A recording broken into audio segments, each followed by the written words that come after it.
vos propos, c'est vrai, montrent qu'il y a aussi une idiotie en RDC par rapport à des gens qui nous gouvernent. Alors, dans le cas où ces concertations aboutissaient à quelque chose. Je vous dis déjà que ça n'aboutira à rien, parce que déjà, le vrai leader de l'opposition que nous ne sommes pas là. Et quand vous parlez de 700, ils ne sont pas 700 dans la salle. Regardez même les images du samedi passé. Ils ont mis les gens du PPRD, les gens de l'RMP, ex-MP, ex-majorité présidentielle. Ils l'ont mis là-bas dans la salle de jeunesse et tout ça, ils sont là.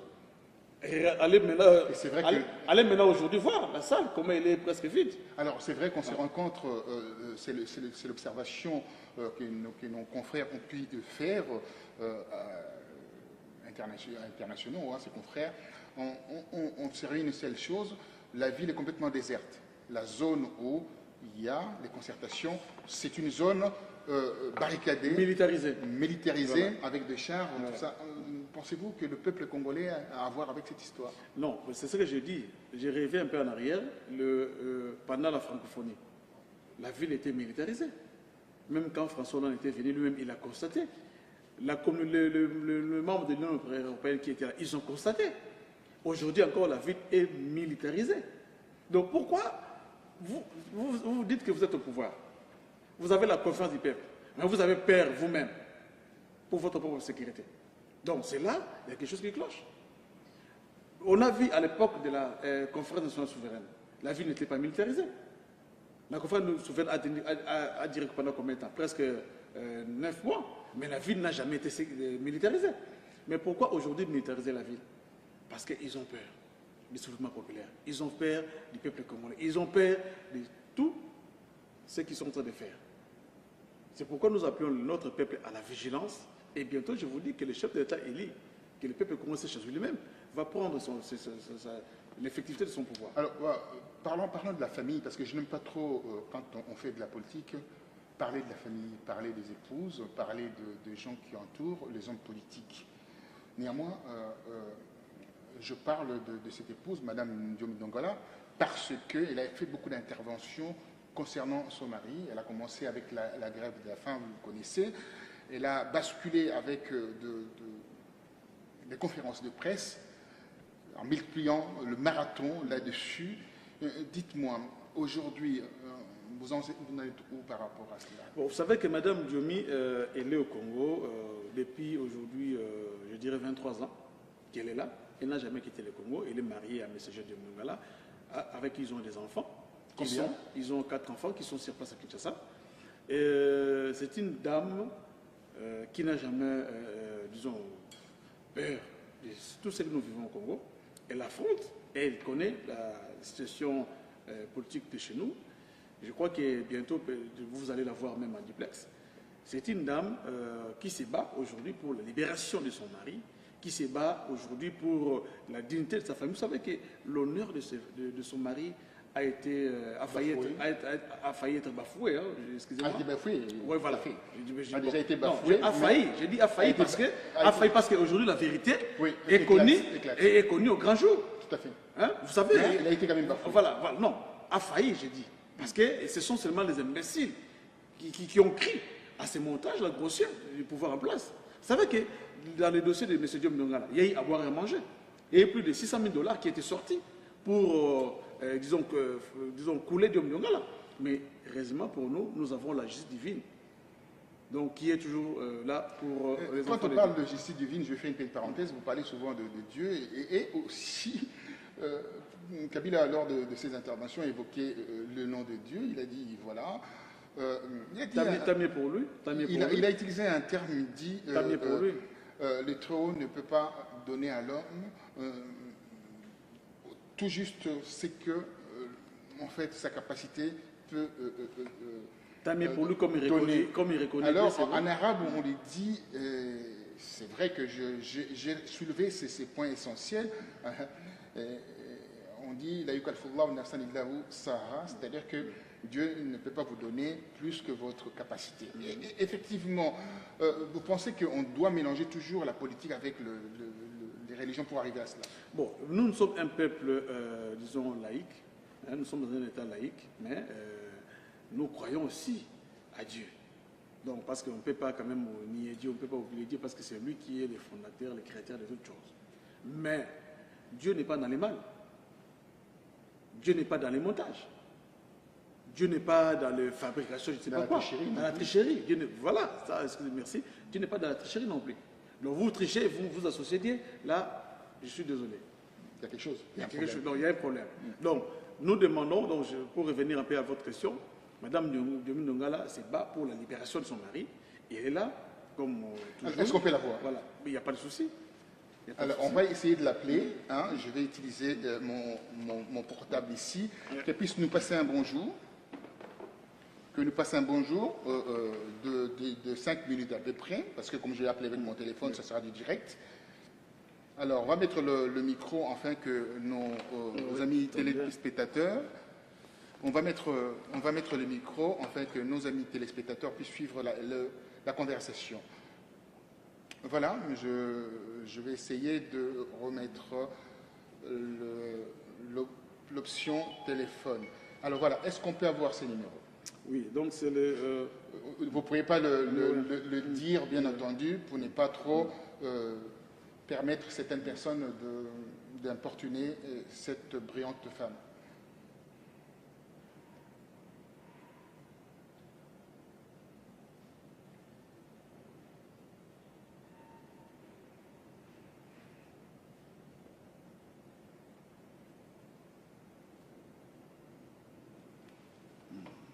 Alors, je suis en train de faire son numéro. Alors, 243 81, je dirai par la suite 21. Alors, c'est cela. Et puis, il y a 6. Et voilà, on va pouvoir l'appeler.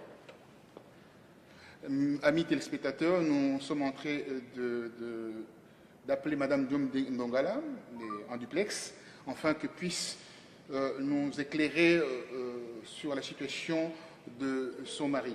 Voilà, nous avons l'appel.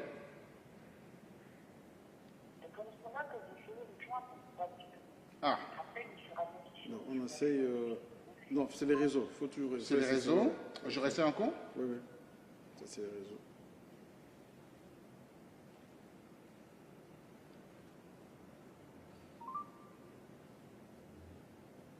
Oui, allô? Allô? Oui, oui. C'est Freddy, je suis avec Roger Bongos. Hein? Oui, Roger Bongos de Africa Rédaction. Est-ce que vous pouvez parler un peu plus fort, s'il vous plaît? Oui, voilà, merci de répondre à ces coups de fil.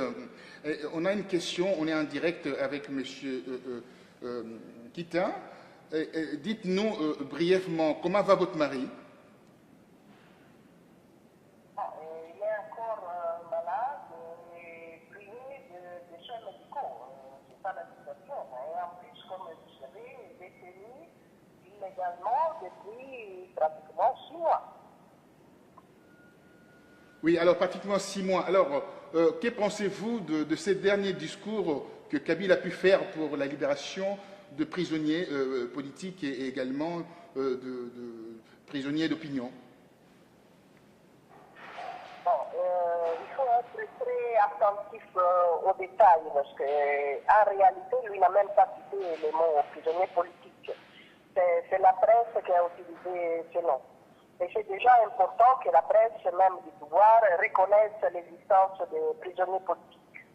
En ce qui concerne le discours de M. Kabila, je dois dire qu'il y a un caractère flou qui correspond au manque de précision sur les temps, les modalités et surtout, comme dans le cas des prisonniers de mon mari ou d'autres prisonniers de l'ADC et de la LPP comme Verdict Ntuntua ou M.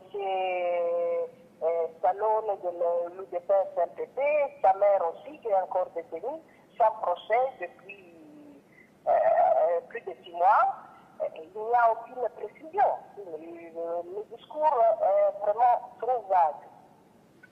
Alors, le discours est trop vague, effectivement. Alors, dites-nous maintenant, qu'est-ce que vous attendez de ces régimes? Qu'est-ce que vous comptez faire en termes parce qu'on le sait que il y a le magistrat avait demandé, enfin, le gouvernement avait demandé qu'il soit mis en résidence surveillée, mais les magistrats, la Cour suprême de justice, pardonnez-moi, voulait que le Ndomi Bengala soit mis en résidence surveillée et que, bien sûr, ces magistrats, ces petits magistrats qui sont à la botte de Kabila ne veulent pas. Que pensez-vous de cela?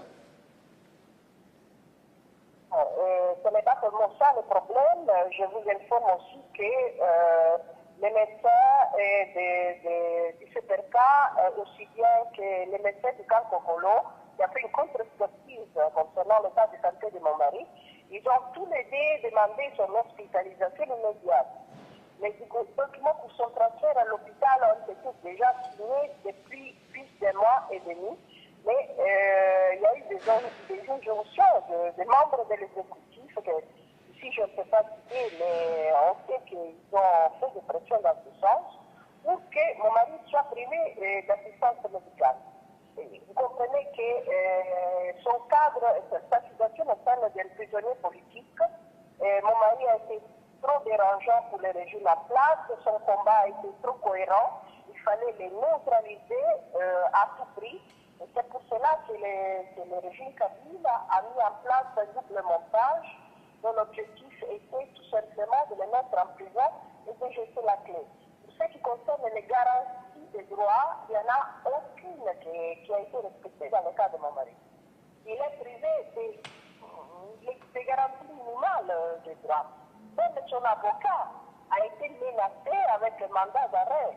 Quand on arrive à des extrêmes pareils, vous comprenez que la situation est extrêmement grave. Mais je voudrais aussi souligner la gravité de la situation en général pour les partis, parce qu'avec l'excuse du premier montage de juin 2012, la démocratie chrétienne a été pratiquement obligée de vivre dans la clandestinité. Le siège du parti a été saccagé, pillé, occupé pendant plusieurs mois par la police sans mandat.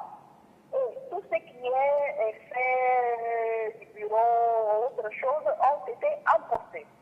En plus de cela, les cadres de l'ADC, au moment où je vous parle, continuent à être traqués.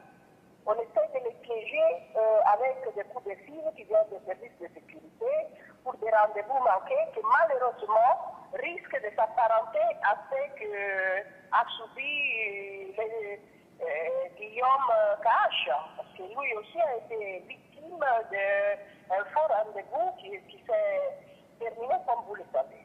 Au-delà de la situation de mon mari, il faut aussi souligner la gravité de la situation en général pour un parti politique qui existe depuis 20 ans dans la légalité la plus absolue et qui est obligé de vivre dans la clandestinité à cause de sa vision politique qui ne correspond pas à celle du pouvoir en place.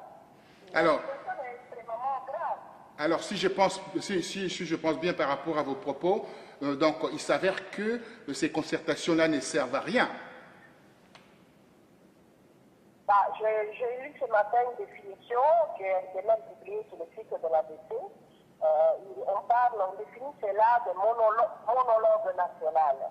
Je ne sais pas si vous êtes au courant, vous êtes des médias et je crois que vous pouvez être plus sensible à ce type de problème. Vous savez que même Radio Capi n'a pas été accrédité pour suivre ces prétendues concertations nationales. Je crois que cela indique le niveau d'enfermement dans lequel ces pseudo-concertations ont lieu. En plus, parlons clairement, s'il y a eu la nécessité de faire un dialogue, une concertation, ou comment on veut l'appeler, tel que prévu dans l'accord cadre, c'est grâce au travail et la protestation des forces de l'opposition comme l'ADC, la FDP, l'UDPS, qui ont crié contre l'OLDAP électorale de novembre 2011. Et plutôt que résoudre la question de la crise de légitimité qui a découlé de ce problème, qu'est-ce qu'on fait?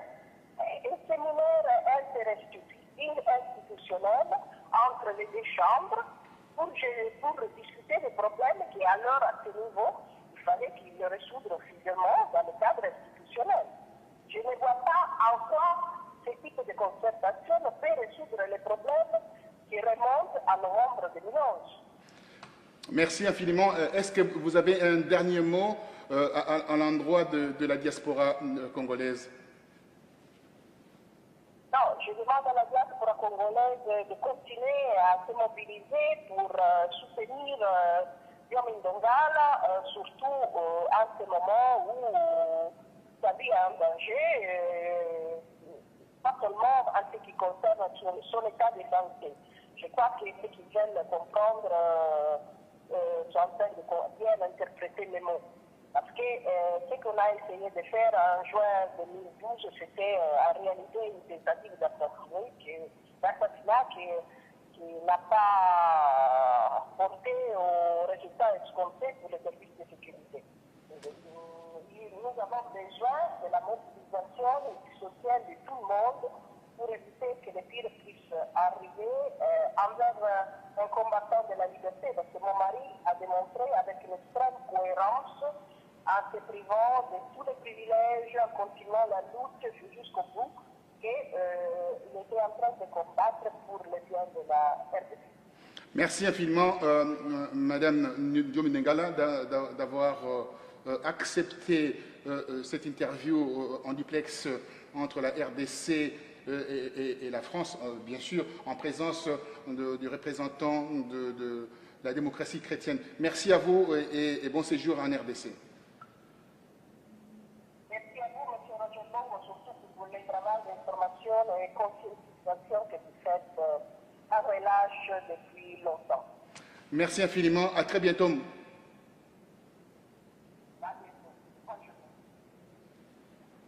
Ben, voilà, amis téléspectateurs, vous venez de suivre en direct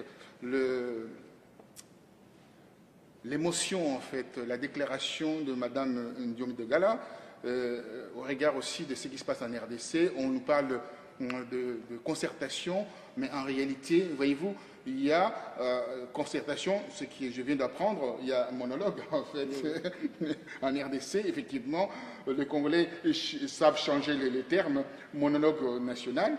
Et voilà, donc Kabila parle pour parler, donc sans aucun résultat. Il présente quelque chose à la main gauche, et la main droite, bien entendu, il sévit dans sa façon de faire les choses, dans la brutalité absolue. Quelle est la première impression avez-vous par rapport à la déclaration de Mme Guillaume Ndongala? Non, mais moi je vis avec elle, je vis avec eux. Je crois que ce n'est pas quelque chose de nouveau pour moi. Donc nous sommes là sur le terrain, nous vivons ce que nous vivons, nous subissons ce que nous subissons. Donc c'est quand même avec émotion que nous apprenons tous les jours ce qui se passe sur le terrain. Mais ce que je vais vous dire, M. Bongos, vous savez que M. Kabila n'a pas d'état d'âme. Ben, on vient de s'en apercevoir. M. Guillaume Ndongala, comme vient de dire sa femme, est très malade. Est très malade. Je dis, le représentant de l'Union européenne en RDC est allé visiter Guillaume Ndongala en prison. C'est un médecin, il a constaté que Guillaume Ndongala est très malade. Imaginez un représentant de l'Union européenne qui est allé voir un détenu à la prison centrale de Makala, lui-même étant médecin aussi de formation, il a essayé un peu d'examiner M. Guillaume Ndongala en prison. Il a fait appel au médecin de la prison. Qu'est-ce que le pauvre peut faire, le médecin de la prison? Il ne peut rien faire. D'abord, il est limité. Il a fait appel au directeur de la prison et ils ont constaté ensemble les dangers qui entouraient la vie de M. Guillaume Ndongala. Ils ont fait semblant de le transférer à l'hôpital militaire du Kankokolo, un hôpital que nous connaissons tous, qui est délabré, qui a terrible. Il n'y a pas de sans médecin, tout ça. Oui, on connaît bien ces voilà. Il y a un médecin militaire qui a essayé d'examiner Guillaume Ndongala. Il a diagnostiqué, il a dit clairement qu'il doit être transféré dans un centre approprié. De quoi souffle-t-il? Ben, vous savez, Guillaume Ndongala, je crois que vous l'avez suivi lui-même. Il a déclaré ceci, qu'il était empoisonné. Il est empoisonné. Et dernièrement, il a piqué une crise de paralysie. Comme Coutinho. Et aujourd'hui, Guillaume Ndongala ne sait pas bouger ou tourner comme ça, comme moi. Donc pour qu'il te regarde même derrière, il doit tourner comme ça. Parce que le coût est bloqué, son coût. La situation est assez difficile en RDC. Et là, on se demande pourquoi ces concertations. On fait la concertation, les concertations, enfin, ces assises de PPRD. Et comme Mme Dongala vient de dire, c'est le monologue national. Et on arrête les gens à tour de bras, puis on torture, on emprisonne.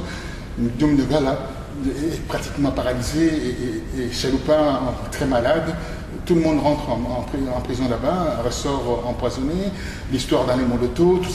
Dites-moi, expliquez-moi un peu Alain Moloto, Ndiom Dongala. Oui, mais vous savez que la volonté disons, politique de M. Kabila est de voir disparaître les gens Ndiom Dongala, Jacques Chaloupa, Coutinho Fernando et les autres. Revenons un peu à l'histoire d'Alain Moloto. J'ai été choqué dernièrement quand j'ai regardé la télévision, la RTT, bien qu'on n'a pas l'habitude de regarder cette chaîne-là. C'est difficile à regarder cette chaîne. C'est parce difficile. qu'il y a trop de bêtises là-dedans. Alors, un monsieur qui se déclare être, je ne sais pas, musicien, je ne sais pas quoi, dire à la télévision qu'Alain Moloto n'était pas empoisonné.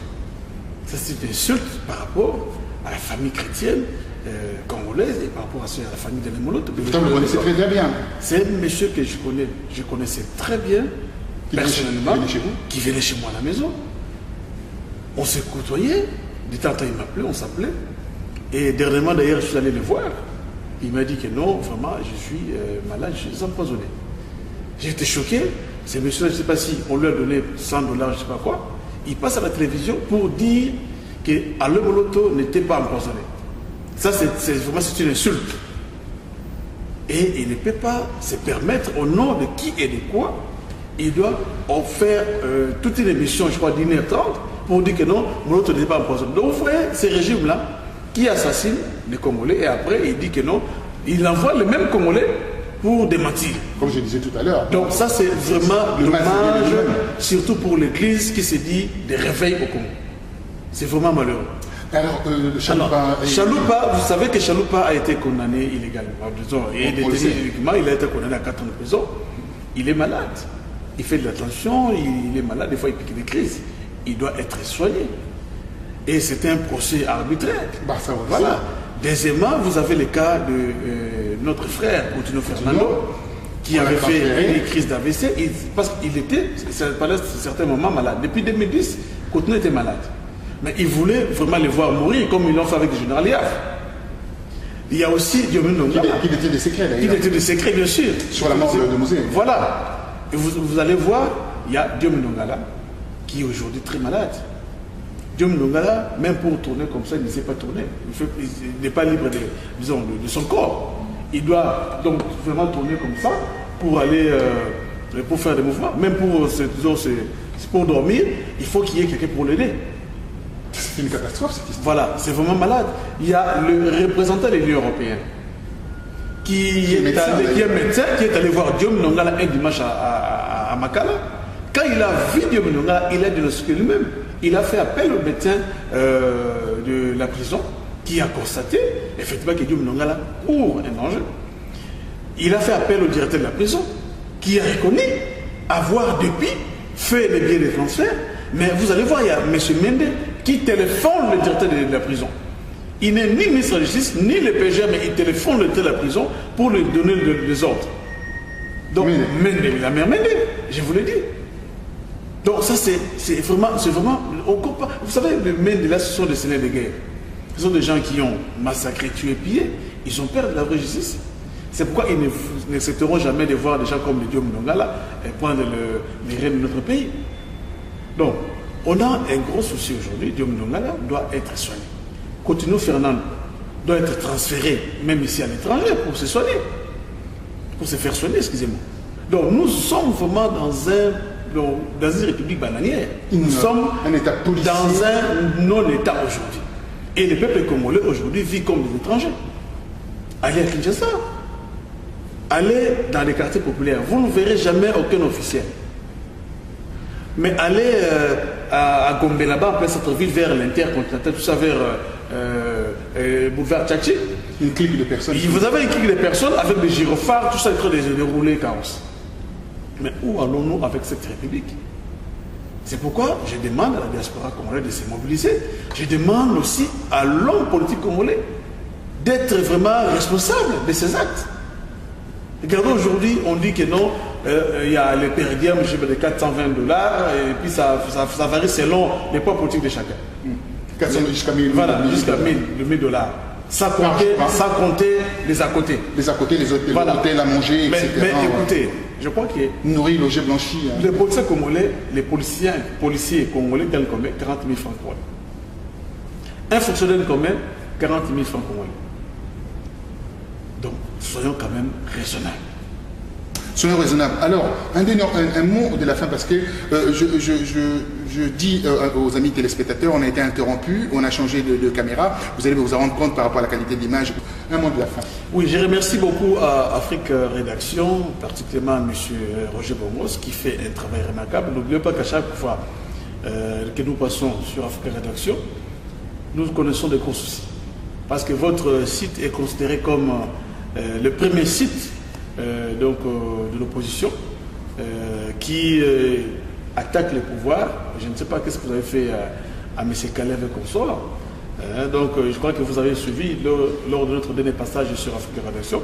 On a connu des grands soucis, moi et Maître Yala Toutou. Oui, donc, il a été pourchassé. Il a été pourchassé. Heureusement que moi je ne suis pas encore rentré. Par Kalev. Donc, Kalev, il est le patron pour les amis téléspectateurs. Jusqu'à me téléphoner même pour me menacer de mort et d'arrêter même ma famille à Kinshasa.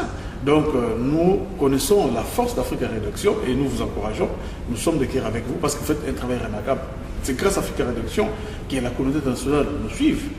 Hein, donc nous vous remercions. Madame Domi, d'ailleurs, vous l'a reconnu, vous a dit, physiquement, elle ne vous connaît pas, mais elle connaît Roger Bomos. Parce que Afrique Rédaction, c'est parmi les sites, donc je dirais parmi les premiers sites internationaux, parce que vous êtes ici en France, qui nous donne un peu la force et de l'espoir aussi.